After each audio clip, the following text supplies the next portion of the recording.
My guest for today, once again, fifth time in a row, is none other than the common sense guru himself, Dr. Olumide Emmanuel. Glad to have you again. Yes, so we are so excited. This is the fifth time you are coming here. It's such a pleasure to have you here. Yeah, thanks for having me. So today we've been talking about real estate for the past 4 months, and now we are going into finances, and we've just been going around questions that people have. And I think one of the most recurring questions I've seen is the first question on my list, and it is, why do people find it difficult to save?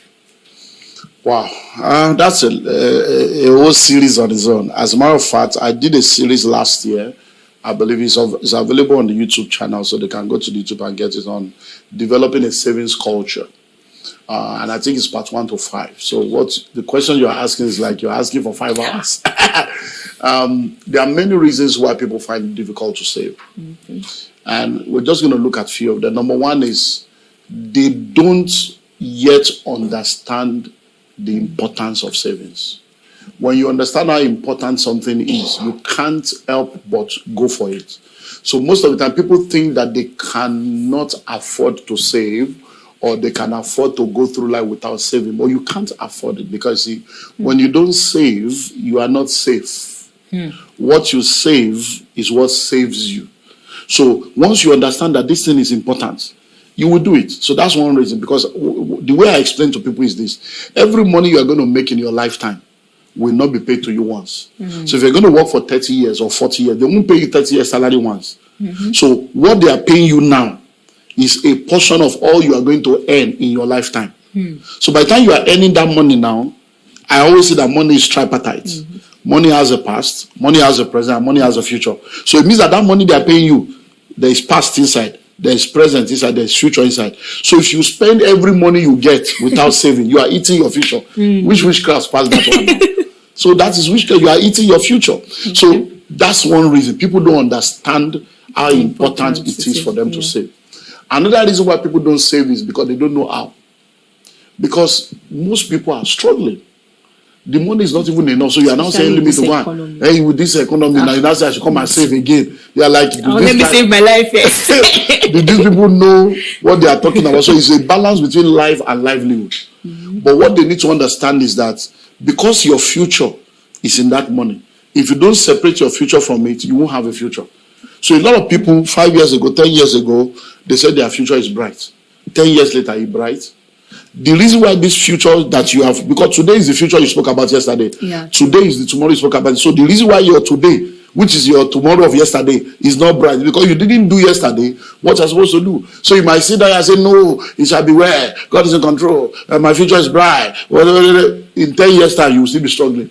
Why? Because what you do today is what determines your tomorrow. So that is another reason why a lot of people don't save. And let me just say one more reason, so that we can move on to other things, why a lot of people don't save is because they don't have the support system to save. You know, when our parents were growing up, our parents, our grandparents, those that came before us, they had what they call a susu, they had a job, they had thrift, they did contribution, and that community, that cooperative spirit makes them to save. So if 10 people come together and say, we're going to do 5,000 a month, 10,000 a month, 20,000 a month, 50,000 a month, 100,000 a month, 1 million a month, depending on the level you operate in, that community, that support system, we are able to save by force. Yeah. Because if in January now we say 10,000, you don't carry for January, you go pay it in December. So that is why some people they don't have that support system, because they keep thinking they can do it. So sometimes you need people to help you until you can now help yourself. That's like accountability partners. Yes, it helps. Because I know people that do 1 million a month. And one person collects 12 million, another 12, and it helps them to buy land, to build house, to do a lot of major things that they want to do. But if you tell those same people to save 1 million every month, they won't be able to save it. So it's somehow good to have support system that helps you to achieve your goals. Okay. Another question here says, give a deeper understanding of the body, soul, and spirit of money and how it affects our finances. Okay, I think the person must be referring to this tripartite stuff. I have a series on the Trinity of money. Okay. And in understanding money, so if you don't have my book, so get my book, How to Create Wealth as a Career Person. I explain all these things in there, and the School of Money, so they are explained. Now, money is tripartite. Money has a past, Money has a present, money has a future. So every time money comes into your hand, you must activate the tripartite dimension of that money in order for you to become wealthy. It means that when you get an income, either salary or profit or whatever, once you get an income, a portion of that money belongs to your past to take care of the bills you have already incurred. A portion of that money belongs to your present to take care of your ongoing obligation. A portion of that money belongs to your future. It's called savings and investment. That's why I would say if you don't save, you are not saved, because if you don't release that future, there is no future for you. Now, money is a spirit. Money has a soul. Money lives in a body. Now, the spirit of money is called mammon. It's a spirit.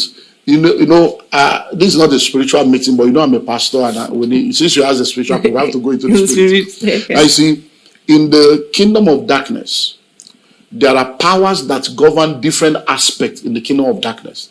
The same way our country have minister of finance that is in charge of finances, minister of health that is in charge of health, minister of education in charge of education. In the kingdom of darkness, there are principalities and spiritual entities that handles different aspects of the satanic kingdom. So there are demons in charge of sickness. There are demons in charge of alcohol and addiction. There are demons in charge of pornography and lust and all that. So there are demons in charge of poverty and money matter. So when it comes to money, Mammon is the central bank governor of the kingdom of darkness. Mammon is the minister of finance of the kingdom of darkness. And the focus of Mammon is to ensure that the assignment of Babylon is fulfilled in the life of every citizen. Because you are either in the secret court or you are in the secret place. You are either doing it covenant way, kingdom way, or Babylon way, worldly way. So that Babylon way, that system of the world, that the Bible says the devil is the god of this world. That god of this world, being the god of this world, that world there is the systems of the world, not the geography. The systems that run the world, the devil is there. Mammon is now the one that handles the financial aspect. So the job of Mammon is to affect your impulse, your desires, and your choices. So you realize that when you don't have money, there are some things you don't desire. I'm not craving it. You are not craving for them. The very minute you have money, you start, that's Mammon. It tells you, save care. No, enjoy life. You don't suffer rich. Chop life. So that Mammon, that's what. So when you now see, sometimes it is after you have finished spending the money that your head will become correct. Because Mammon has fulfilled his assignment. He will now leave it to your normal self. When you make the next money, you repeat the same mistake. Because you have not conquered Mammon. So that's the spirit of money. It's called Mammon. So a lot of people do a lot of things. They don't know why they do it. It's because the spirit that governs your life is the spirit of money. It's Mammon. So when you see greedy people, covetous people, stingy people, you see people that are wasteful people, it's all Mammon. Now, the soul of money is the value of your currency in the marketplace. So you have what we call market force. So for instance, now we are in Nigeria. In Nigeria, we spend naira. Yeah. In the UK, pounds. In Europe, euro. In America, dollars. Now, what is the value of the Nigerian naira in the marketplace? You see that this year now our money has lost value. Now that is the soul of money. So the soul of money is controlled by market forces. So we have fiscal policy, we have monetary policy, we have all kinds of policies that come from government, we have market forces, inflationary issue. All these things are the things that affect the soul of money. So the soul of money is the value that your money has in the marketplace. So if we are to define monetary souls, how powerful a soul is, we say pounds has a richer soul than dollar. Dollar has a richer soul than naira. So naira is a poor soul. So when they say we the masses, naira is like the masses of money. They are the poor souls. When money is gathering, naira will be in the gallery or in the overflow or in extension. Pounds will be in the front row, VIP sitting. Then dollar will have his own table. Then when you get there, naira may be in the gallery, in the overflow, or in the extension. That is what it means. The soul is the value of that money. And then the body of money is what we now call currency. So that paper you hold in your hand, that's the body. So bodies are different. Your body is different from my body. If you go to America now, they have Caucasians there. You go to India, so the body of money is the paper. That paper you are holding your money. So they have different color, different painting, different human being on it. That is the body of money. So when you are holding currency, you are holding the body of money. When you carry that currency to the market, whatever value that currency has in the market compared to other currency is the soul of the money. And then the spirit governing what you do with that currency is the mammon. Wow. So you see how it affects people now. So when people understand how these things work, you will now decide to shift into secret place and shift into covenant. And the way to conquer mammon is giving. That's all. It's very simple. Giving is the only way. Because you see, money is a good servant, but a bad master. Money is a tool for the fulfillment of purpose. Yeah. So you are not supposed to serve money. Money is supposed to serve you. So what mammon uses to get people is greed and covetousness. So the way to conquer greed, conquer covetousness, and bring down mammon is giving. So when people argue with giving, and I don't have money to give, it's mammon controlling you. Because whatever you have not conquered, you cannot conquer. Whatever you don't give, if you give 1 naira now, it means you have conquered 1 naira. If you give 10,000, it means that you are above 10,000. The day you are able to write 1 million and walk away, you are above 1 million. The day you give 1 billion, you are above 1 billion. So giving is what conquers mammon. But because people don't know, they keep remaining under covetousness and greed, and they realize that they are still in the same cycle. And that's the way it works. Giving, there's no other way. Mammon is conquered by giving. You sacrifice money, you let that money, you let money go to tell money you are my servant. I can drop you anytime. Anyway. I can use you to fulfill purpose. Then money will say this one we can't conquer him. He will only do what he needs to do, and that's the way it works. Wow, this is a whole masterclass session. Yes, this is a whole, and it just makes me remember. I think one of the episodes where you said you can never get full knowledge from short clips. You have to go into mentorship to get a full, inclusive details of everything. Which just brings me to my next question. It's like, next question says, is the Billionaire Conclave a cult group? How true is that? Because that is your mentorship. Yeah. People have been, confused about, Billionaires Conclave. You know that word conclave? Yes, that is giving. I remember when we were trying to look for a name for the group. So the Billionaires Conclave, for those that don't know, the Billionaires Conclave is a network of high net worth individuals, families, and organizations under my mentorship. We are now in 15 countries. I was in Australia months back, and then we have 3 members in Australia that has joined us. So we are now in 15 countries all over the world. So it's not a Nigerian thing. It's a global thing. And the reason why the Billionaires Conclave was set up was because the higher you go, the fewer the people that can speak into your life. As I was growing financially, because I'm a pastor, I'm also a businessman, I have a lot of mentors spiritually in the church setting. And as I was growing as a businessman, making money, I realized that I can't go and meet the bishop and say, Bishop, how do I bring container from him? Bishop, they are like, go and pray. I'm like, these people don't understand the marketplace. So I realized that I didn't have mentors that could help me with the finances. In the marketplace, the people that could help me, I didn't have access to them. They were either too big or not available. And it's like, so I'm just here now, nobody. So what I did was, I realized, because what I normally do with my life is I just want to make a difference. Anything, if I fail in a place, I don't want people to fail. When I struggle in a place, I don't want people to struggle. It's okay. If I'm going through there may be a lot of younger people making money that need direction. So that's why I said, let me gather people and begin to, so that I can be available to them to help them. So when we now wanted to get the name, we're now like, okay, what name? If we call it Billionaires Group. Millionaire, how much is it? If you have 1 million, it's not even up to how much dollars. Yeah. If you say billionaire, okay, billionaire, even 1 billion, how much is that in dollars? And all those. So it's okay, let's call it where we are planning to go. Even if people come, they are not billionaires. At least we will become billionaires one day. So that is how we now say, okay, the Billionaires Group, the Billionaires Team, the Billionaires Network, we're running through name. I just said, no, we need a name that can shake things. Controversy. That can just cause something. Shake everywhere. So, and now, and they were doing this new Pope. This new Pope that is there now, they were doing, and when the Catholic are doing this Pope the conclave are the people that will go into the room. They are the ones that will vote, and they will now gather out the vote and then the smoke will now come out. So those people in the outer court, they don't know. They are waiting for, when they see the smoke that is there, say, they never choose Pope. When they say, everybody will clap. So that means there are some people that should be in the room deciding what others see and what happens in the marketplace. So I just carry that name as a conclave. So I went to check the meaning of conclave, and I saw that yes, now we are the one that run things. So when I say the Billionaires Conclave, that means when you join us, You are going to become a part of those that decide what happens in the marketplace. You are going to become a major stakeholder in the marketplace or in the industry where you function. So what has now happened is when people come, there are things we do in the conclave. There are people that are not members of the conclave, don't know. And because I always say you are either in the secret court or you are in the secret place, then I say, hey, this secret place thing that these guys are talking. These are the secret court. I say they have their own secret. Oh, yes, we do. Everybody is using something. Just be sure that what you are using is the right one.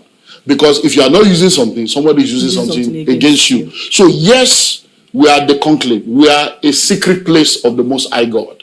We are using secret. We are kingdom people. We use kingdom and covenant secrets.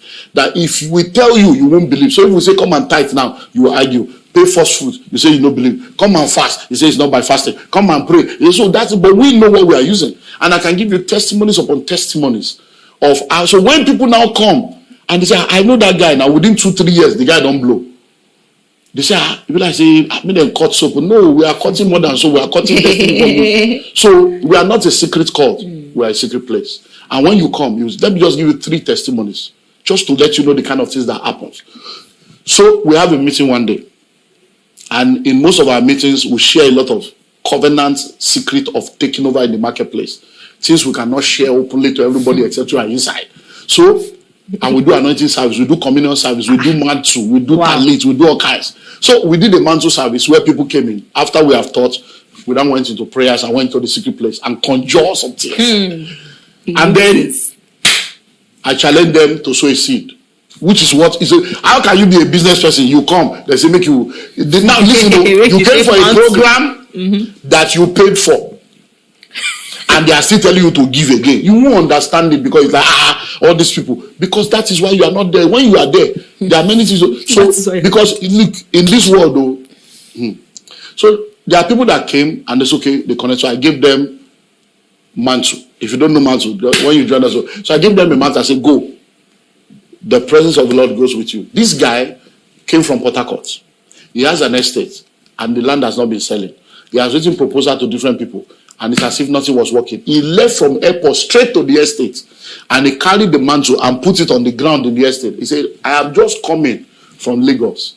That Pastor Emmanuel said that this thing carries glory, that the glory of God will take over. Lord, prove yourself. And he prayed and carried it in. He has not gotten into his car. His phone rang. Wow. A place he has written proposal to. This is something that happened within 5 minutes. I mean, from boot to car. So is that that proposal? Is the land still available? We are inviting you for a meeting. Before he got to his office, he got another call again. Hey, I saw an advert. What has happened? The siege is over. There was a covering over the land. When the glory of God came, darkness disappeared, because when power jam power, the lesser power must power. Yes, that's an example, just one. Another person came for a meeting, and she said people were giving testimonies. She said, why is it that all the people giving testimonies, they are all men? There are no women. I said, well, the reason why they are all men is because it's men that are joining us, and it's men that are willing to become rich. That if you want to become rich, you can become the first woman that will become rich. And she said, I want to be a billionaire. I want to be one of them. I want to be seeing billion. And then I said, no problem. And I stretched forth my hands towards her. I said, but yeah, she desires it. Other women said, me too, me too, me too. But I said, well, connect. And I told her, from today, a shift in your destiny. Today, she's doing billions. She has testified by herself. I don't want to mention her name. That's number 2. Number 3, we did a meeting again, one of our executive meetings. And I was led that this one, we should take communion so that blood will flow. So we took communion. And I prayed for them. Now, immediately we finished, one of the ladies came to me and said, I don't know that when I ate that communion, it's as if something moved in my body. It's as if I have land somewhere. I'm just thinking that I said, go and come. Why will you have land? You will not know you have land. As if, do you know she has 15 acres that she bought somewhere? Or is it 15 or 30? One massive land that she bought, and she has forgot acres of land. Every time she leaves her office to go there, she just forgets that she will even forget where she's going to. She will turn back. She called the man and said, Baba, it's me. How far with my land? The man kept quiet. and said, repeat what you said. He said, how far with my land? The man kept quiet again and called her name and said, Ibololo. That means, where did you go to? That means she has gone somewhere that has broken the yoke. So when people now hear this kind of testimony, because they are not there to see that we took communion, they are not there to see that we did mantle, they are not there that somebody sacrificed, they are not there that somebody had a desire and then a prophet released something. They will not say, these people are using something. We are using something, we cannot deny it. We are using it. We are not a secret cult, we are a secret place. The place of prayer, worship, intimacy, and covenant. And it works. I can't imagine the disappointment of people's faces when they watch this. I mean to realize that first of all, the name even came from a spiritual ground, spiritual gathering, and then the whole supernatural things that is going on. No. So speaking of that, since this is September and you have business sustainability coming up very soon, and I think it's one of your mentorship. It's part of it. Let you come and collect. So please, so the people that are interested now, if you could just give us a little. Well, the Business Sustainability Summit, when COVID came, we've had a lot of crisis, but COVID was extraordinary, and many companies just closed up. Many people, by the time they came out of COVID, it was as if their entire life was starting all over again. So I realized that, wow, as someone that is mentoring people, I need to give direction to my people so that they will not be victims of things like this. So we came together and came up with a program called Business Sustainability Summit. The purpose is create a program where people will come, be trained and equipped to build for sustainability. Many people in business, they start business for survival. Survival mentality cannot be sustainable business. Many people are in different businesses that people have started that they are now managing. They just want to manage. Management mentality cannot build a sustainable business. You need sustainability mentality. You need transgenerational mindset. So we started that, and it's been amazing and phenomenal in the last 3 years. So the next edition is coming up Friday, 27th of this month, September, at the Sheraton Hotel, Ikeja. And it's just 500,000 from 8 a.m. to 5 p.m. And joining me will be Nia Adesanya from Fifth Gear, a leadership guru. And joining me also will be Linus Okore from Gotney in Abuja, another leadership guru, because our focus is, I want to deal with the person. So as a leader, they will talk to us about leadership. And then I will deal with all the back end and the internal systems and lungs and livers and kidneys of the business that will help you to become successful. So 500,000, if you can, join us. I don't know if we still have a lot of slots. I didn't check to be sure whether we have slots. Call and get in touch. Then if you want to do the fully residential version, then you can join us. That one is 750,000. So you come in on Friday morning, but you leave on Saturday afternoon. So Friday night, we'll now do the, Okay. Oh, so there's a different package for people that are staying back. People that are staying back will now do, May I not go for meeting and take half portion? So people because we can't be doing that during the day, because some people are Muslims, some people don't believe in God, they are atheists, some people are just there for business, and they are also this. So we don't do any of that. We just give them the full package. Then if you now know that you want to go deeper, then you do residential. Then on Saturday morning, we have a breakfast hangout again.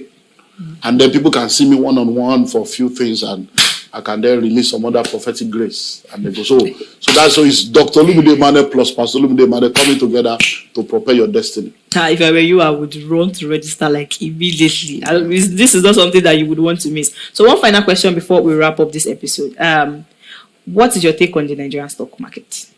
Well, the Nigerian stock market is amazing. It's been doing well. I know with the banking stuff now, people need to begin to see how they can maximize the opportunity of this new bank consolidation. So it's been doing well since this government came in. The stock market has actually been doing well. And a lot of stocks that have done amazingly well. So I think people should just do their due diligence. Don't join the bandwagon. Study, do your research, ask questions, get professional support and assistance and guidance, and play there. It's good. It's a good thing to do. Okay, thank you so much, sir, for joining us on this episode. And like we always do on every episode, after a session, we like you to talk about any land or products that you have for people to key in. Well, for now, it's only the Abuja has few plots left. And Atonta, the Igwe estate in Atonta is the major one that is going on right now. So anyone that leads land, just call, because I'm not sure if the Abuja is still, I don't know how many we still have left. So, but when they call, they will let them know. But I know that Atonta, we still have a lot of. So for the Abuja, the promo is still on because we have a number one to sell. So the promo is, instead of 6 million, you pay 3 million. And that will cover for everything. And then for the Agbara Atonta, instead of 4 million, you pay 2 million. 2 million. And that will cover for everything. So those are the two main promos that are available for now. Then we have the houses. The houses are still there, 1 bedroom, 2 bedroom, 3 bedroom. They are there, both in Agbara, Atonta, Igu Phase 1, and in Ikorodu. Okay. Okay. Thank you very much.